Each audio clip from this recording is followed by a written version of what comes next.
नमस्कार दोस्तों, मेरा नाम है संदीप और आप सभी का वेलकम है नथिंग इम्पॉसिबल के यूट्यूब चैनल पर। आशा करता हूं कि आप सभी बहुत ही अच्छे होंगे। आज की इस वीडियो में हम लोग यूजीसी नेट फर्स्ट पेपर में टीचिंग एप्टीट्यूड से, जिसको हिंदी में शिक्षण अभिवृत्ति भी कहा जाता है, इस यूनिट से हम लोग जो है शिक्षण के सिद्धांतों को डिस्कस करने वाले हैं, जिसको इंग्लिश में टीचिंग ऑफ प्रिंसिपल भी कहा जाता है।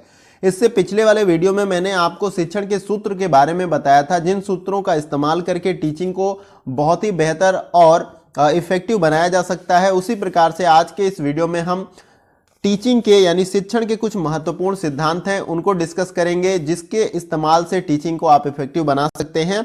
और वीडियो को स्टार्टिंग से लेके एंड तक देखिएगा, ताकि इसके बीच में जो कुछ भी मैं बताऊंगा सभी को वो अच्छे तरीके से आपको समझ में आ जाए। और इसके साथ ही साथ अगर आप पर नए हैं, पहली बार चैनल पे आ रहे हैं, तो चैनल को सब्सक्राइब करके बेल आइकन को ऑन कर सकते हैं, क्योंकि इसी प्रकार के वीडियो की नोटिफिकेशन आपको प्रॉपर मिलती रहेगी। तो चलिए फ्रेंड, वीडियो को स्टार्ट करते हैं।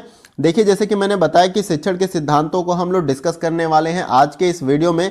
तो शिक्षण विधियां दो प्रकार के सिद्धांतों पर आधारित होती हैं। पहला तो आपका सामान्य सिद्धांत होता है, दूसरा मनोवैज्ञानिक सिद्धांत होता है। तो आज के इस वीडियो में हम लोग सामान्य सिद्धांत के अंतर्गत जो भी सिद्धांत हैं उनको अच्छे तरीके से कंप्लीट करेंगे। इसके बाद से नेक्स्ट वीडियो में मैं आपको जो मनोवैज्ञानिक सिद्धांत है उनको जो है अच्छे तरीके से कराऊंगा। तो आज हम लोग देखते हैं सामान्य सिद्धांत के बारे में। तो एक एक करके मैं यहां पर आप सभी को समझाऊंगा। देखिए, सामान्य सिद्धांत के अंतर्गत जो है सामान्य सिद्धांत के जो है निम्न श्रेणियों में विभाजित किया गया है, यानी कि कई भागों में इस सिद्धांत को अलग अलग किया गया है, अलग अलग श्रेणियों में इसको विभक्त किया गया है। तो पहला जो यहां पर सिद्धांत आता है प्रेरणा का सिद्धांत। बहुत बार क्वेश्चन इससे पूछा भी जाता है, जिसको इंग्लिश में प्रिंसिपल ऑफ मोटिवेशन भी कहा जाता है।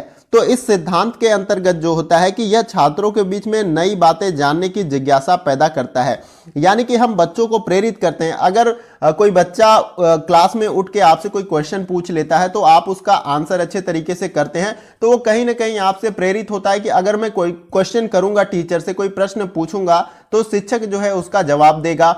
और बच्चों को आपको प्रेरित करना चाहिए कि वो आपसे क्वेश्चन पूछें और आप उसका जवाब दें। तो यहाँ पे प्रेरणा का सिद्धांत इस प्रकार से कार्य करता है। आई होप कि आपको समझ में आ गया होगा। देखिए, मैं बहुत ही अच्छे तरीके से कंप्लीट कराने का प्रयास कर रहा हूं। इसके बाद भी अगर कोई डाउट है, कुछ समझ में नहीं आया, तो आप कमेंट बॉक्स में पूछ सकते हैं। अगला जो हमारा सिद्धांत इसमें है गतिविधि का सिद्धांत, जिसको इंग्लिश में प्रिंसिपल ऑफ एक्टिविटी भी कहा जाता है। देखिए, इसके अंतर्गत फ्रोएबल की किंडरगार्टन की अवधारणा इसी पर आधारित है, और यह शारीरिक और मानसिक दोनों गतिविधियों को सम्मिलित करता है। देखिए, एक्टिविटी का मतलब कि बहुत सारे ऐसे बच्चे हैं कुछ करके सीखते हैं। क्रिया का सिद्धांत, देखिए इसको इसीलिए बताया गया कि ये जो है गतिविधि का सिद्धांत है। इंग्लिश में इसको प्रिंसिपल ऑफ एक्टिविटी किया जाता है। यानी कि बहुत सारे बच्चे होते हैं देख के सीखते हैं, बहुत सारे ऐसे बच्चे होते हैं कि उसको अच्छे से क्रिया, जिसको प्रैक्टिकल कहते हैं, प्रैक्टिकल के रूप में कर लेते हैं, फिर उसके बाद से उसको अच्छे तरीके से समझ जाते हैं। जैसे कि आप उनको बता रहे हो कि किसी चीज के बारे में अगर बता रहे हो, थ्योरेटिकली आप उसको बता रहे हो कि ऐसे ऐसे प्रोसेस से वो पूरी चीजें कंप्लीट होती है, लेकिन अगर उसको मॉडल के थ्रू अगर बताते हो आप, जैसे कि आप फॉर एग्जाम्पल की आप न्यूटन के लॉ के बारे में बता रहे हो, तो कोई चीजों को लाइव एग्जांपल आप देख सकते हैं कि कोई बॉल ऊपर से गिराते हैं, तो किस कारण से नीचे वो बॉल गिरती है, क्योंकि नीचे गुरुत्वाकर्षण का नियम काम करता है। यानी कि गुरुत्वाकर्षण नाम का एक बल होता है, जिसके कारण कोई भी वेटेड चीजें जमीन पे आके गिरती है। तो आप एग्जाम्पल देने के लिए कोई बॉल लेके नीचे गिरा के उनको प्रैक्टिकल रूप में दिखा सकते हैं। तो उसको करके भी आप उसको मतलब उसको आप इन्वाइट करें कि आगे उस बॉल को ऊपर फेंके, फिर वो नीचे आता है, फिर उसको एक्सप्लेन करें कि किस प्रकार से बॉल ऊपर से नीचे आया। यानी उसने क्रिया करके उसको सीखने का प्रयास किया। तो आशा करता हूं कि आपको यह सिद्धांत अच्छे तरीके से क्लियर हो गया होगा। आइए आगे देखते हैं इसमें। देखिए, नेक्स्ट हमारा इसमें सिद्धांत है रुचि का सिद्धांत, जिसको इंग्लिश में प्रिंसिपल ऑफ इंटरेस्ट भी कहा जाता है। तो इसमें बताया जा रहा है कि शिक्षार्थी के समुदाय बीच वास्तविक रुचि पैदा करके शिक्षण अधिगम प्रक्रिया की प्रभावशीलता को बढ़ाया जाता है रुचि के सिद्धांत के अंतर्गत। यानी कि बच्चा अगर रुचि ही नहीं लेगा तो आप कैसे उसको पढ़ा लोगे। अगर क्लास में आप पढ़ा रहे हो, बच्चा इंटरेस्ट ही नहीं ले रहा, तो आप उसको पढ़ा नहीं सकते हो और आपकी इंफॉर्मेशन जो है उसके मस्तिष्क तक नहीं जा सकती है। तो यहां पर बताया जा रहा है कि शिक्षार्थी के समुदाय बीच वास्तविक रुचि पैदा करके, यानी कि जो भी समूह है शिक्षार्थियों का, उनके बीच में सीखने का जो है रुचि पैदा करके, इंटरेस्ट पैदा करके शिक्षण अधिगम प्रक्रिया जो होती है उसको आप प्रभावशाली बना सकते हैं। यहां पर बेसिकली रुचि के सिद्धांत के अनुसार यह बताया जा रहा है। नेक्स्ट देखिए, इसमें है आपका चौथा जीवन के साथ जोड़ने का सिद्धांत, जिसको आपका principle of linking with life इसको इंग्लिश में बोलते हैं। देखिए इसमें बताया जा रहा है कि जीवन एक निरंतर अनुभव है और शिक्षण अधिक स्थायी रूप से जीवन के साथ जुड़ा हुआ है। तो जीवन जो है आपका निरंतर चलता रहता है और आपका टीचिंग जो होता है वो एक तरह समझ लीजिए फिक्स्ड है, आपके साथ चिपक के पड़ा हुआ है। चिपक के मतलब स्थायी रूप से आपके साथ जुड़ा हुआ है। आप एकेडमिक क्वालिफिकेशन कर ले, एकेडमिक नॉलेज है उसको ले ले, ग्रेजुएशन कर ले, पोस्ट ग्रेजुएशन कर ले, लेकिन आप जब पढ़ाई छोड़ते भी हो तो अपने जिंदगी में भी कुछ ना कुछ सीखते रहते हैं। तो यहां पर बताने का मतलब यह है कि शिक्षण जो है अधिक स्थायी रूप से जो है आपके जीवन के साथ जुड़ा रहता है। ऐसा नहीं कि खत्म हो जाता है, आपने पढ़ाई छोड़ दी, पढ़ाना छोड़ दिया तो खत्म हो जाता है, वो आपका जीवन पर्यंत चलता रहता है।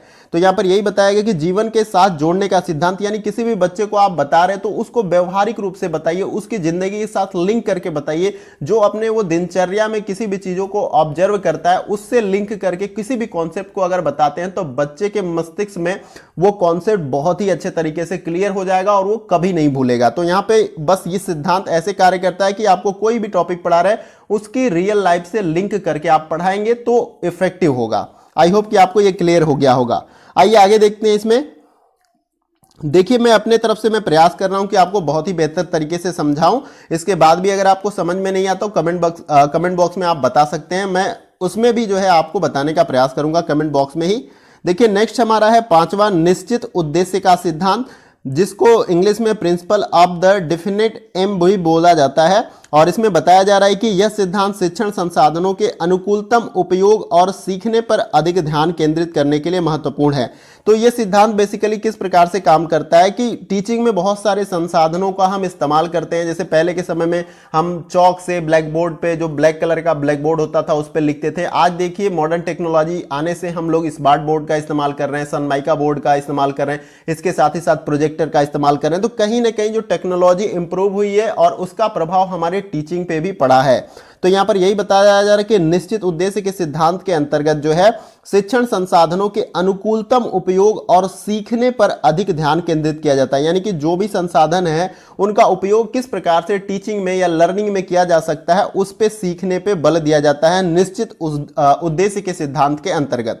तो आशा करता हूं ये क्लियर हो गया आपको। आगे देखते हैं। इसमें देखिए नेक्स्ट हमारा इसमें छठे नंबर पे कि व्यक्तिगत मतभेदों को पहचानने का सिद्धांत। इसके अंतर्गत जो है हर छात्र ज्ञान, मनोदृष्टि, योग्यता, क्षमता और सामाजिक आर्थिक परिप्रेक्ष्य के संदर्भ में भिन्न होता है। देखिए अलग अलग तरह के बच्चे होते हैं। देखिए कोई फाइनेंशियली बहुत ही कमजोर होता है, कोई अच्छे परिवार से आता है, कोई सामाजिक जिस परिवेश से आता है वहां पे सामाजिक स्थिति अच्छी नहीं है। तो यहां पर यही बताया जा रहा है कि हर छात्र ज्ञान, मनोदृष्टि यानी ज्ञान के मामले में कोई बच्चा बहुत ज्यादा अच्छे तरीके से सीख जाता है, जल्दी कोई बच्चा नहीं सीखता है। किसी की मनोदृष्टि अच्छी है, किसी की तेज नहीं है, योग्यता अलग अलग है, क्षमता भी अलग अलग है, सामाजिक आर्थिक परिप्रेक्ष्य भी सभी के अलग अलग होते हैं। इसलिए शिक्षण पद्धति को ऐसे तैयार किया जाना चाहिए कि सभी छात्र जीवन में समान अवसर का लाभ उठा सके। यानी कि उनको इस तरह से एजुकेट करना चाहिए, इस तरह से उनको टीचिंग करना चाहिए उनके लिए कि उनको समान अवसर अपने जिंदगी में प्राप्त हो और वो अचीवमेंट प्राप्त करे। तो ऐसा नहीं कि अलग अलग क्षेत्र से बिलोंग करते हैं या अलग अलग, जैसे कोई योग्यता किसी की अलग है, क्षमता अलग है, लेकिन आपको समान रूप से सब पे काम करना है, सभी बच्चों को अच्छे तरीके से ट्रीट करना है ताकि उनको आप डेवलप कर सके और वो अपने जिंदगी में कुछ न कुछ जो है प्राप्त कर सके। तो यहां पर इस तरह से आपका कार्य करता है यह सिद्धांत, व्यक्तिगत मतभेद को पहचानने का सिद्धांत। यानी किसी भी प्रकार का बिना मतभेद के जो है आपको सभी बच्चों को समान रूप समझ के सबको पढ़ाना है, सबके ऊपर डेवलपमेंट, सभी के डेवलपमेंट पे आपको काम करना है जब तक वो आपके साथ बच्चे रहते हैं। तो आई होप कि आपको ये क्लियर हो गया होगा। आगे देखते हैं। इसमें देखिए जो नेक्स्ट हमारा सिद्धांत है 7 नंबर पे, चयन का सिद्धांत। इसमें बताया जा रहा है कि ज्ञान के क्षेत्र दिन प्रतिदिन बढ़ रहा है। जो हमारा ज्ञान का क्षेत्र है पहले से ज्यादा आजकल बढ़ चुका है। बहुत सारे नए नए इनोवेशन, रिसर्च होते रहते हैं, आपके सब्जेक्ट में नए नई चीजें देखने को मिलते रहती है। तो यहाँ पर यही बताया जा रहा है कि ज्ञान का क्षेत्र दिन प्रतिदिन जो है बढ़ता जा रहा है। शिक्षक शिक्षार्थी को उद्देश्य के आगतन, जिसको यानी कि अपडेट इंग्लिश में बोला जाता है। आगतन वर्ड देखिए पूछ सकता है, अगर हिंदी माध्यम के विद्यार्थी हैं तो इस प्रकार से क्वेश्चन में दे देगा तो आप कंफ्यूज हो जाएंगे, लेकिन इसको अपडेट बोला जाता है अंग्रेजी में। और अधिक प्रासंगिक सामग्री को लेने में सक्षम होने चाहिए। यानी कि जो नए नए जो ज्ञान क्षेत्र प्रतिदिन बढ़ रहा है हमारा, जो नए नए रिसोर्सेज आ रहे हैं, इंटरनेट के माध्यम से आप नॉलेज को प्राप्त कर सकते हैं, तमाम तरह के और भी कई सारे आप रिसोर्सेज से जो है नॉलेज प्राप्त कर सकते हैं। तो आपको इसके लिए अपडेट रहना पड़ेगा। अपडेट का मतलब हमेशा कुछ जो नया आ रहा है उसको सीखना पड़ेगा और इसके साथ ही साथ जो है अधिक प्रासंगिक सामग्री को लेने के लिए सक्षम होना पड़ेगा। किसको? आपको, टीचर। क्योंकि कोई भी नई चीजें अगर आती हैं तो टीचर पहले उनको सीखता है। कोई भी टेक्नोलॉजी आती है तो टीचिंग में वो इंप्लीमेंट करता है, तो उनको पहले वो सीखता है फिर इंप्लीमेंट करता है, क्लासरूम में इफेक्टिव होते हैं तो उसको कंटिन्यूअस वर्क करता है। तो यहाँ पर चयन का सिद्धांत, यानी बच्चों को पढ़ाने के लिए आप किन टूल्स का चयन करते हैं, किन चीजों का चयन करते हैं, वो बहुत ही ज्यादा महत्वपूर्ण होता है कि टीचिंग कैसी रहेगी, यानी शिक्षण कैसा होगा। तो आई होप कि ये भी क्लियर हो गया होगा। अगला पॉइंट देखते हैं इसमें। देखिए नेक्स्ट हमारा है योजना का सिद्धांत। इसके अंतर्गत जो है हर शिक्षक के निश्चित समयबद्ध उद्देश्य होते हैं, यानी कि वो किसी निश्चित समय में कुछ उसके गोल्स होते हैं कि हम इतना सिलेबस या इतना चैप्टर कवर कर लेंगे। उसके तहत जो है फिर उसके बाद से वो इवैल्यूएशन या मूल्यांकन करके ये चेक कर सकता है कि बच्चे जो मैंने पढ़ाया वो अच्छे तरीके से सीखे हैं या नहीं सीखे हैं। और इसके साथ साथ इसमें बताया जा रहा है कि इसलिए शिक्षण संसाधनों का उपयोग अनुकूलतम बनाने के लिए व्यवस्थित होना चाहिए, यानी कि आप किन किन जो टूल्स का या किन किन संसाधनों का आप इस्तेमाल करते हैं जिससे आप जो है अपने निश्चित उद्देश्य जो कि आप इस टाइम में आप उसको प्राप्त करना चाह रहे हैं उसको क्लियर कर सके। जैसे मानिए कि आप 6 महीने में कोर्स कंप्लीट कर देंगे, उसके बाद उसको रिवाइज कराएंगे, तो उसके लिए जो भी संसाधनों का उपयोग करना है तो उसका चयन जो है आपको अच्छे तरीके से करना होगा, नहीं अन्यथा आपको समस्या हो सकती है। तो यहाँ पे योजना के सिद्धांत के अंतर्गत आपको पहले से प्लानिंग करनी होती है। ये सिलेबस है, इतने समय तक मैं उसको कंप्लीट कर लूंगा, अगर बच्चों को कोई समस्या भी होता है तो उसको भी इतने ही समय में मैं क्लियर कर दूंगा। तो किसी भी, देखिए आप भी क्लास में अगर जाते होंगे पढ़ाने तो आप पहले से प्लानिंग बना के जाते हो। कोई भी टॉपिक पढ़ाना है उसको तैयार कर लेते हैं, ये मैं बच्चों को बताऊंगा, अदरवाइज अगर बच्चे कुछ और पूछते हैं अगर आएगा तो मैं बता दूंगा, नहीं तो नेक्स्ट डे मैं उनको क्लियर कर दूंगा। तो यहां पे आपको प्लानिंग करके चलना होता है योजना के सिद्धांत के अंतर्गत। अगला देखते हैं इसमें पॉइंट। देखिए अगला यहां पे 9 नंबर पे है विभाजन का सिद्धांत, जिसके अंतर्गत बताया जा रहा है कि अधिगम को सरल बनाने हेतु विषय को इकाइयों में विभाजित किया जाता है। जो भी विषय होते हैं, जैसे देखते हैं आपका इंडेक्स होता है, उसमें अलग अलग चैप्टर को जो है पॉइंट करके दिया रहता है, इस नंबर पे ये चैप्टर है, इस पेज पे ये चैप्टर है, और उन चैप्टर में कुछ कुछ टॉपिक्स को जो है डिवाइड किया रहता है। तो यहां पर विभाजन के सिद्धांत के अंतर्गत यही होता है कि अधिगम को सरल बनाने यानी सीखने को सरल बनाने हेतु विषय को इकाइयों में विभाजित किया जाता है। विषय को जो है अलग अलग इकाइयों में अलग किया जाता है, अलग अलग चैप्टर में विभक्त किया जाता है, किया जाना चाहिए, और इकाइयों के बीच में जो है यथासंभव स्थापित भी किया जाना चाहिए। यानी कि कुछ जो टॉपिक है, जैसे एक चैप्टर में 4-5 टॉपिक मैंने मेंशन किया, फिर उसके बाद एक टॉपिक में, तो इस प्रकार से जो है बच्चों को पढ़ने में आसानी होती है। अगर मान लीजिए चैप्टर या इकाइयों में आप जो इसको डिवाइड नहीं करते हैं तो बच्चों को एक ही में सारा कुछ लगेगा और बच्चों पर जो है मेंटली प्रेशर बनेगा कि इतना बड़ा चैप्टर है, अब तो इसको कैसे कंप्लीट करें। बड़े बच्चे ऐसा करते हैं तो छोटे बच्चे भी क्यों ना करें।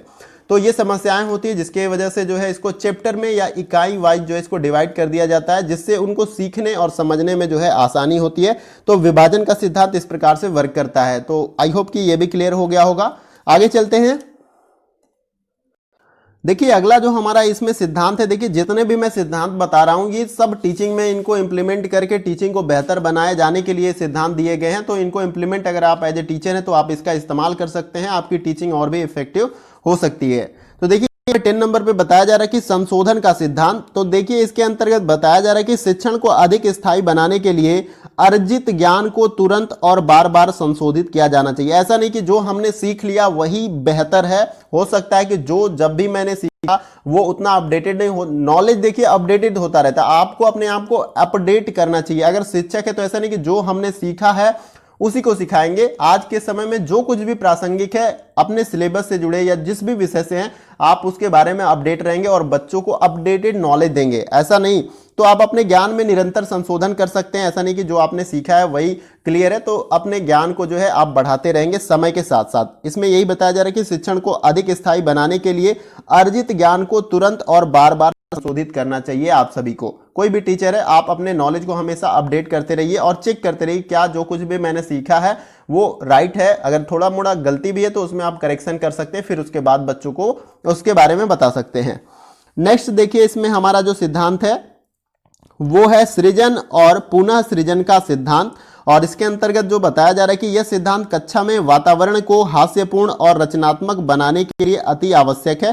सृजन और पुनः सृजन का जो सिद्धांत होता है, क्लास में देखिए आप पढ़ाते रहें, कंटिन्यूअस लेक्चर देते रहें तो भी क्लास बोरिंग हो जाएगी। अगर बच्चों से आप थोड़ा सा इंटरेक्ट होकर कुछ बातें कर ले, अपने टॉपिक से थोड़ा सा हट के, तो कुछ जाएगा नहीं, थोड़ा सा प्रेशर रिलीज हो जाएगा और क्लास का माहौल बेहतर हो जाएगा। तो यहाँ पर सृजन और पुनः सृजन के सिद्धांत के अंतर्गत कक्षा के वातावरण को हास्यपूर्ण और रचनात्मक बनाने के लिए काम किया जाता है। अगला देखिए पॉइंट इसमें है लोकतांत्रिक व्यवहार का सिद्धांत। नेक्स्ट इसमें देखिए बताया जा रहा है कि यह सिद्धांत छात्रों को विभिन्न गतिविधियों की योजना बनाने और उनके क्रियान्वयन पर बल देता है।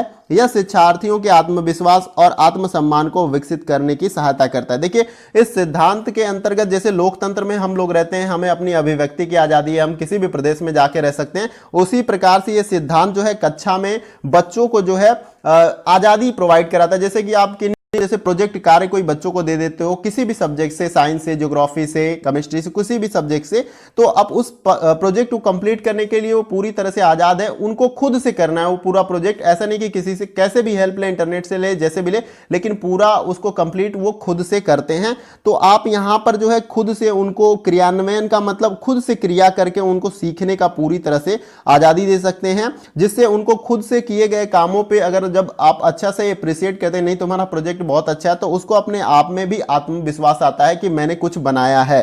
इससे उसका एक आत्मसम्मान भी विकसित होता है। तो इसलिए आप बच्चों को लोकतांत्रिक व्यवहार के लिए जो है उनको स्वतंत्र क्लासरूम में किसी प्रोजेक्ट के लिए छोड़ सकते हैं। तो यहाँ पे बेसिकली ये सिद्धांत इस प्रकार से कार्य करता है। तो देखिए ये लास्ट सिद्धांत था हमारा इस वीडियो में। जैसा कि मेरा मोटिव था कि जितने भी सिद्धांत हैं आपके शिक्षण से संबंधित उनको मैं यहाँ पर कंप्लीट कराऊं, और यहाँ पे मैंने कंप्लीट कराया जो भी इंपॉर्टेंट सिद्धांत है। अगर इनमें से कोई क्वेश्चन आपसे पुट किया जाएगा तो आई होप कि आप इसको कंप्लीट कर लेंगे।